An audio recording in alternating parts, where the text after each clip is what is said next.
The clock hits 90 minutes, and the game keeps going. If you're new to soccer, that part is confusing. Isn't a game just 90 minutes? Well, not always. So today, let's go through every reason a soccer game runs past 90. Simply and in order. Start with the basics.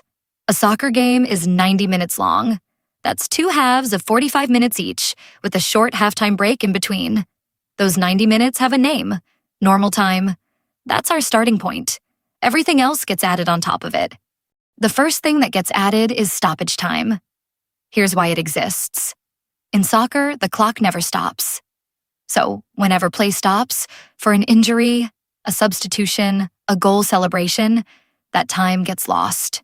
Stoppage time is the referee adding those lost minutes back at the end of each half. You'll see a number pop up on a board. 2 minutes, 4, sometimes more. And this is the key part. That number is the minimum. The referee can add more if more time is lost. So don't tune out when you see it.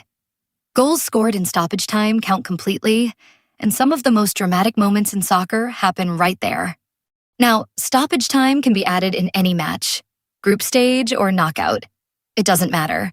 So far, it's simple. 90 minutes, plus a little stoppage time. But this is where soccer splits into 2 different paths. And the path decides what happens next.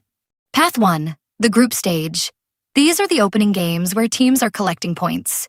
And here's what surprises a lot of new fans. A group game is allowed to end in a tie. If it's 1-1 when the time runs out, that's the final score. Both teams take a point, and that's it. No extra time, no penalty shootout. The game is simply over. Path 2, the knockout rounds. At the 2026 World Cup, that starts at the round of 32. Knockouts work differently. Somebody has to win and move on. A tie isn't allowed. So if the score is still level after 90 minutes plus stoppage time, the game doesn't end. It goes to extra time. Extra time is 2 more periods, 15 minutes each. That's 30 extra minutes of soccer.